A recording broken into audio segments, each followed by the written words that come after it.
Hi guys, स्वागत है हमारे यूट्यूब चैनल ईडूबी में। तो आज का टॉपिक है साइंस, और साइंस से संबंधित महत्वपूर्ण क्वेश्चंस हैं। 25-26 क्वेश्चंस होगा, उसका मैं वीडियो लेकर आया हूं। और ये एनटीपीसी और ग्रुप डी का स्पेशल है। जो अभी तक नहीं दिया एनटीपीसी उसके लिए भी स्पेशल है, और ग्रुप डी के लिए भी स्पेशल है।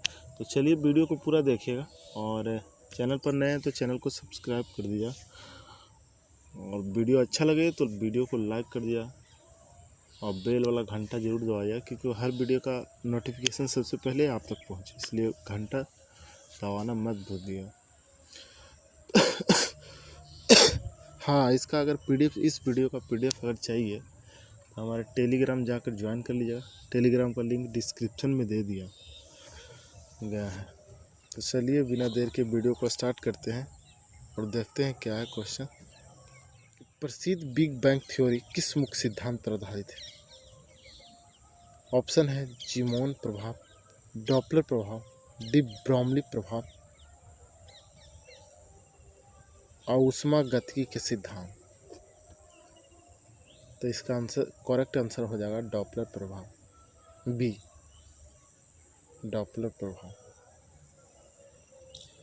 अगला प्रश्न है कि हाइड्रोजन बम किस सिद्धांत पर बनाया जाता है? पहला ऑप्शन है न्यूक्लियर फिशन, दूसरा है न्यूक्लियर फ्यूशन, और तीसरा है दोनों, और चौथा है कोई नहीं। तो इसका करेक्ट आंसर हो जाएगा nuclear fusion. Hydrogen bomb nuclear fusion पर आधारित है। और अगला प्रश्न है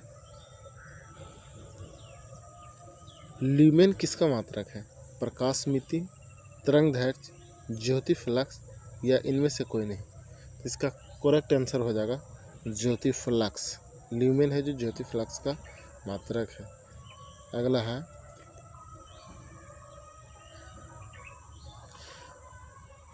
कि लाल और पीकॉक ब्लू रंग को मिला देने से कौन सा रंग बनेगा?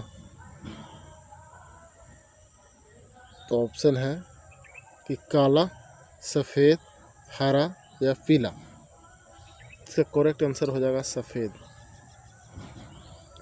अगला प्रश्न है कि जब मैक संख्या 1 हो तो ध्वनि को कहा जाता है? ऑप्शन है उपध्वनिक, उपराध्वनिक, या ध्वनिक, या इनमें से कोई नहीं। तो इसका करेक्ट आंसर हो जाएगा ध्वनिक। जब मैक संख्या 1 हो तो ध्वनिक को कहा जाता है ध्वनिक। और अगला प्रश्न है कि किस गुणधर्म के कारण पानी से भरे बर्तन में डुबाई छड़ी मुड़ी हुई प्रतीत होती है? प्रवर्तन, न्यूटन गति के नियम, अपवर्तन, या उत्प्लावन। तो इसका करेक्ट आंसर हो जाएगा अपवर्तन। अगला है कि 300 एंगस्ट्रम तरंगदैर्घ्य की प्रकाश तरंग की आवृत्ति होगी? तो इसका ऑप्शन है 1 × 10⁻15 हर्ट्ज, 1 × 10⁻14 हर्ट्ज, 3 × 10⁻15 हर्ट्ज, या 6 × 10⁻14 हर्ट्ज। तो इसका करेक्ट आंसर हो जाएगा 1 × 10⁻15 हर्ट्ज। अगला है कि मृग तृष्णा बनाने का कारण क्या है? मृग तृष्णा बनाने का कारण क्या है? पूर्णांतिक परिवर्तन, विसर्जन, या प्रवर्तन, या अपवर्तन। तो इसका करेक्ट हो जाएगा जो पूर्णांतिक परिवर्तन। जैसे आप दोपहर में चलते होंगे, गर्मी के दिनों में जब दोपहर में चलते होंगे तो रोड पर जब आगे देखते होंगे तो देखते होंगे कि पानी जना रहा है, यही है मृग तृष्णा। तो ये पूर्णांतिक परिवर्तन हालांकि पानी रहता नहीं है, लेकिन पानी दिखा देता कि लगता है पानी बह रहा है, तो यही है मृग तृष्णा। तो ये पूर्णांतिक परिवर्तन के कारण बनता है। अगला है कि अष्टभुजाकार प्रिज्म में कितने फलक होते हैं? अष्टभुजाकार प्रिज्म में ऑप्शन है 10, 7, 9, या 8। इसका करेक्ट आंसर हो जाएगा 8। अगला प्रश्न है कि 2 समानांतर दर्पणों के बीच कितने प्रतिबिंब देखे जा सकते हैं? 2, 4, 1, या अनंत। इसका करेक्ट आंसर हो जाएगा अनंत।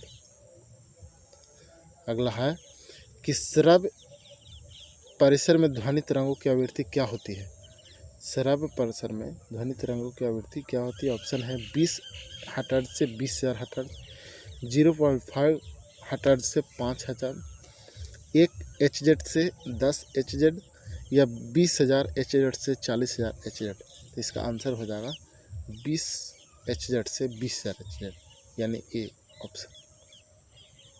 अगला है कि शरीर के आमाशय व अन्य अंतरंगों का अन्वेषण करने वाला तकनीकी एंडोस्कोपी किस घटना पर आधारित है? ऑप्शन है पूर्णांतिक परिवर्तन, व्यतिकरण, विवर्तन या ध्रुवन। तो इसका करेक्ट आंसर हो जाएगा पूर्णांतिक परिवर्तन। अगला प्रश्न है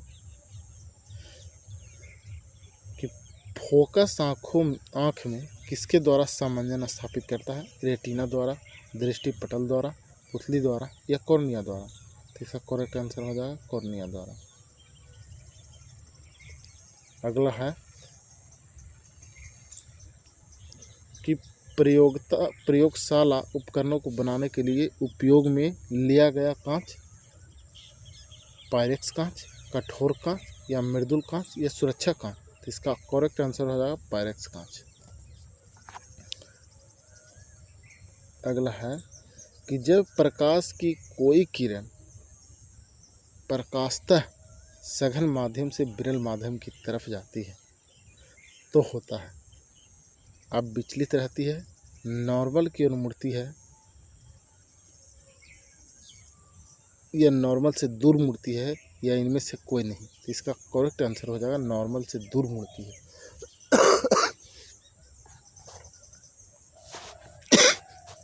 अगला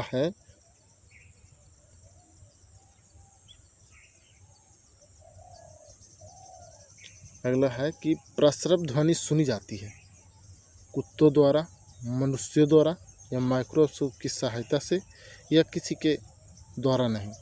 तो इसका करेक्ट आंसर हो जाएगा कुत्तों द्वारा प्रस्रव ध्वनि सुनी जाती है।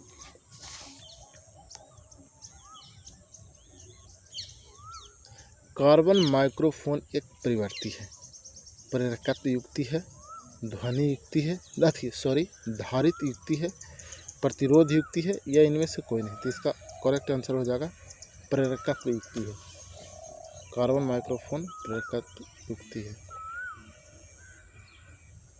अगला है कि ट्रायोड का प्रयोग होता है एम्पलीफायर के रूप में, दोलित के रूप में, ट्रांसमीटर के रूप में, ये सभी। तो इसका आंसर हो जाएगा एम्पलीफायर के रूप में।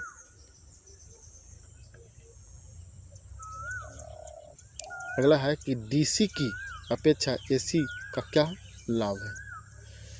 इसमें अधिक विद्युत ऊर्जा समाहित होती है, यह वोल्टेज के उतार चढ़ाव से मुक्त होती है, इसकी उत्पादन लागत काफ़ी कमी होती है या न्यूनतम शक्ति क्षय के साथ इसका संचरण लंबी दूरी के लिए किया जाता है। तो इसका करेक्ट आंसर हो जाएगा न्यूनतम शक्ति क्षय के साथ, यानी कि बर्बादी कम होता है, क्षय कम होता है और लंबी दूरी तक जा सकता है।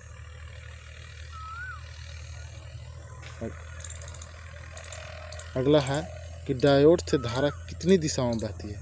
एक दिशा में, दोनों दिशा में, उपयुक्त में कोई नहीं या डायोड से धारा प्रवाहित नहीं होती। तो इसका करेक्ट आंसर होगा एक दिशा में। अगला है कि किसी संधारित्र को वैद्युत परिपथ में किस लिए प्रयोग में लाया जाता है? वोल्टा को कम करने, वोल्टा को बढ़ाने, विद्युत आवेश को संग्रहित करने या विद्युत आवेश को उत्पन्न करने। तो इसका करेक्ट आंसर हो जाएगा विद्युत आवेश को संग्रहित करने। अगला है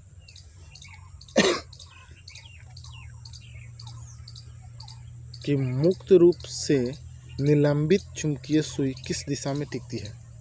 मुक्त रूप से निलंबित चुंबकीय सुई किस दिशा में टिकती है? ऑप्शन है उत्तर पश्चिम दिशा, उत्तर दक्षिण दिशा, उत्तर पूर्व दिशा या दक्षिण पश्चिम दिशा। इसका करेक्ट आंसर हो जाएगा उत्तर दक्षिण दिशा में। अगला है इनमें से पैरामैग्नेटिक कौन है? Cu या Cu+, Mg2+ या S2। तो इसका करेक्ट आंसर हो जाएगा Mg2+।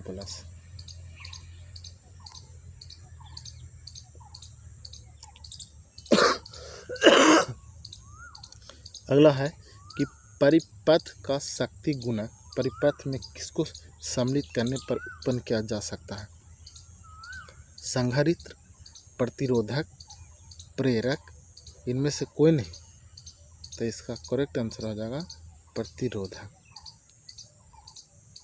अगला प्रश्न है, किसी डायोड का फॉरवर्ड प्रतिरोध होता है 0, अनंत, बहुत कम, बहुत अधिक। इसका आंसर हो जाएगा बहुत कम। अगला प्रश्न है और लास्ट है, ट्रांसफार्मर प्रयोग में आता है केवल डीसी परिपथ में, केवल एसी परिपथ में, दोनों एसी और डीसी परिपथ में, या एकीकृत परिपथ में? इसका करेक्ट आंसर हो जाएगा केवल एसी परिपथ में ट्रांसफार्मर प्रयोग में आता है। देखिए फ्रेंड, अगर आपको वीडियो अच्छा लगे तो लाइक कर दीजिए।